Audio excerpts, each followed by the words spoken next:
All right, good morning, everyone, and thank you for being here. My name is Lieutenant Jonathan Sunderland. I'm the station commander here at the Pennsylvania State Police Troop K Media Barracks. A week ago today, on Friday, September 13th, at about 9:58 p.m., troopers from our media station here came upon what initially looked like a two-vehicle crash on the I-476 North ramp from I-95 northbound. What was ultimately discovered was far worse than a minor traffic crash. What they found was two individuals that were deceased at the scene.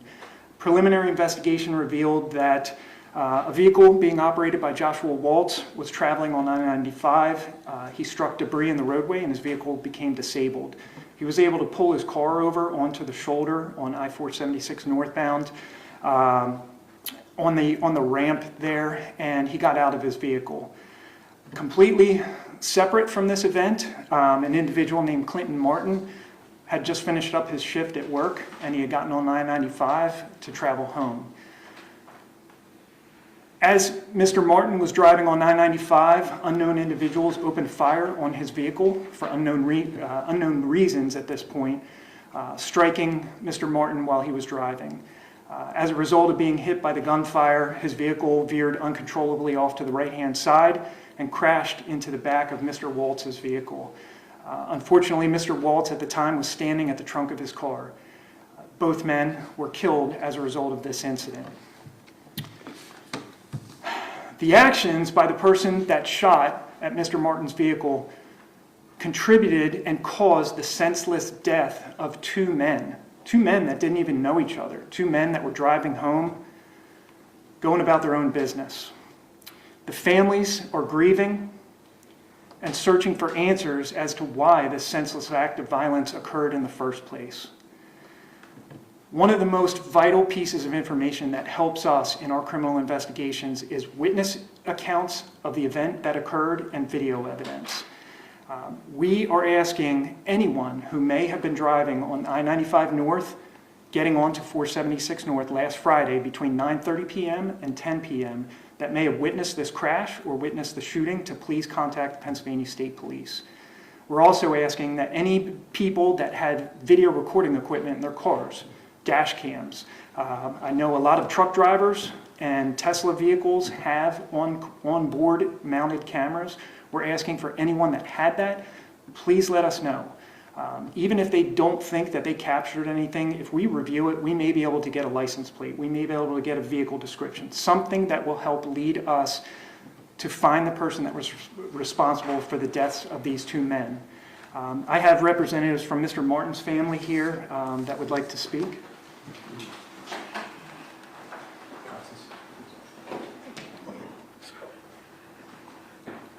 Hi, I'm his mom. Like the state trooper said, if anybody have any information or seen anything that Friday night, please come forward because we are heartbroken. You know, we still piecing together that my son's not coming back. But if you have seen anything, any cameras, anybody driving by, please speak up because he was a good guy. He was generally a lovable guy. You know, everybody knew him. He worked at Dollar General. He was a lovable guy. I'm gonna let my daughter say something.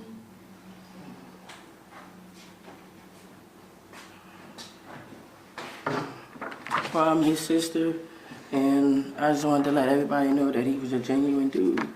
And, excuse me, I'm just sorry, y'all. This is a lot.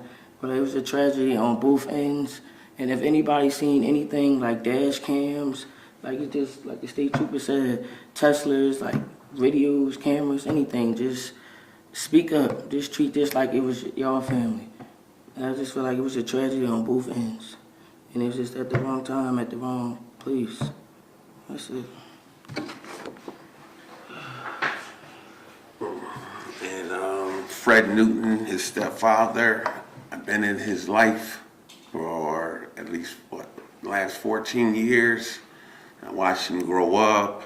I watched him, graduate from high school. Then he went to electronic school.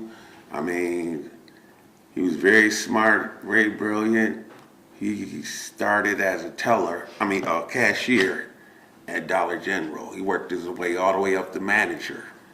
He had his own store, and he just was a hard worker. You know, he played, but he was hard work. When he was at work, he turned his work hat on. But when he was around us, he had his play hat on and kept everybody in the house, you know, just a lovable guy. Anytime you see him, he got this big smile on, you know, and that was him, you know. And it's really hard for us. It's hard. And it's just like the trooper said, it's senseless. He was just coming home from work, had just finished his shift, and it's hard. Anybody with any information, please contact the police, state police. You know, this is bad. And it's, I mean, like you said, you didn't deserve this. The other guy didn't deserve this. They were both coming home, or, you know, just going home. And that was the end of their life.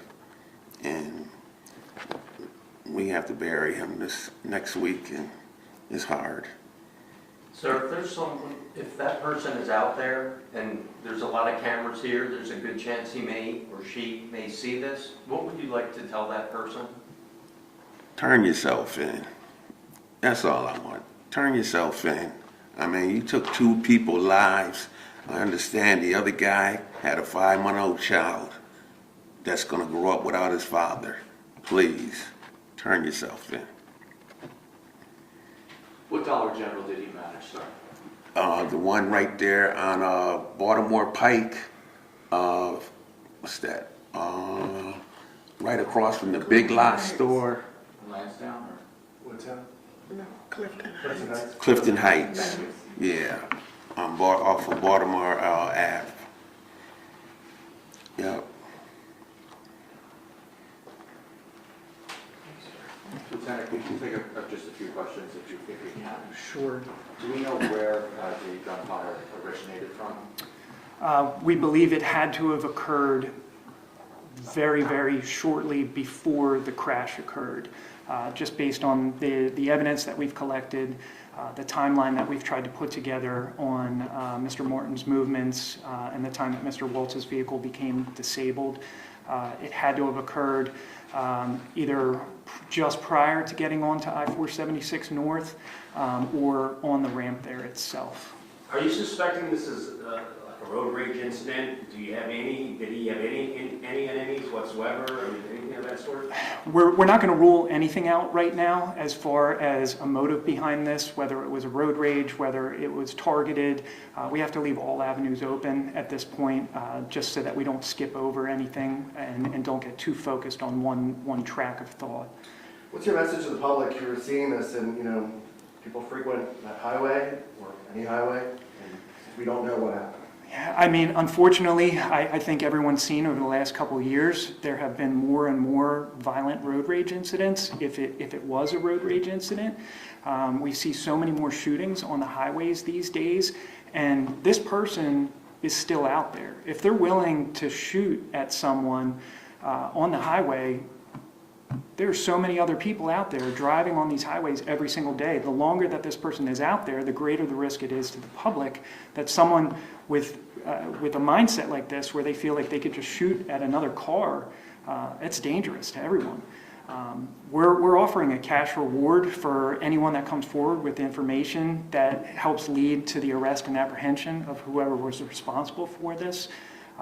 We have our phone number here at the station for anyone that has information to call. It's 484-840-1000. And we also have the Pennsylvania State Police tips line, which is 1-800-4-PA-TIPS, the number 4-PA-TIPS. Has there been any forensics done on the car, the man who was shot, to see, I don't know if there's other bullet holes in it, if you can determine the angle of entry or anything like that? Correct. So we've done forensic reviews, forensic analysis of both vehicles. There's actually still more that's ongoing. I can't really get into detail as far as the different tools that we're using, but we're using every investigative technique that we have available to try and solve this case. Forgive me if you said this, but did you say where Mr. Martin was shot? Where the bullet entered? On his body? I'm not going to disclose where he was shot, but as a result of the gunshot, that was what killed Mr. Martin. And can you say where the bullet entered? Like where in the vehicle there was a bullet hole? The bullet entered into the passenger compartment in the side of the vehicle on his driver's side. The window? Yes. Came through through the driver's side window, so as he was driving, the bullet came through. And just to be clear, you believe it came from another vehicle, not from someone on the ground? Yeah, at this point, we believe, just based on the area where we tried to narrow this down, that it had to have come from another vehicle. Your time between estimating where the shots fired and distance time-wise to where he collides or has the second collision there? So we're doing a pretty good job at this point of narrowing down and getting a closer timeline of when the actual shooting occurred, just based on the evidence that we've gotten from the vehicles, the timeline of both gentlemen's movements, and the point at which Mr. Martin got onto the highway from when he was coming from work. So that's why we're just asking anyone, we've tried to expand our timeline between 9:30 and 10 o'clock, just to try and gather as much information as we can for anyone that may have video or may have been driving through that saw the crash or that saw the shooting occur. But he was shot in the neck, right? You put it in your press release, right? It was, yeah, it was in his upper torso area, yeah. And there hasn't been any shell casings recovered from the other side of the highway or anything like that? We've searched, have not found shell casings, but we do have, we were able to recover one of the projectiles from inside the vehicle. What was the caliber? Still at the lab. Yeah, so still at the lab. Was it more than one shot, do you think, or was it multiple shots? It's still undetermined. I mean, at the location where it was, we can't give an accurate number of how many shots were fired. Anything to share about the other man? No, I mean, Mr. Waltz, he just, His family still is too grieved to even come forward. yeah, And he was just a guy going to see a friend up in Northeast Philadelphia. That's what he was doing? Correct. Yeah. When his vehicle broke down, he was working on it, and the impact happened to crash. Was he traveling from Delaware? Yes, he was coming from Delaware to see a friend up in Northeast Philadelphia. All right, thank you all for coming. Thank And Really just one appreciate thing it. too, tips can come in 24/7, not just during normal course of business hours. Would you mind if we got your names, please? Could you share the pictures too? Yeah. We could all. If you could just say, if you wouldn't mind just saying your name first. Oh, Constance Newton, come as my, We understand why you want to go. That would help. Yeah, it would help if you don't mind, just Constance. We just want to make sure we stand in front of Stand the. your name right. oh,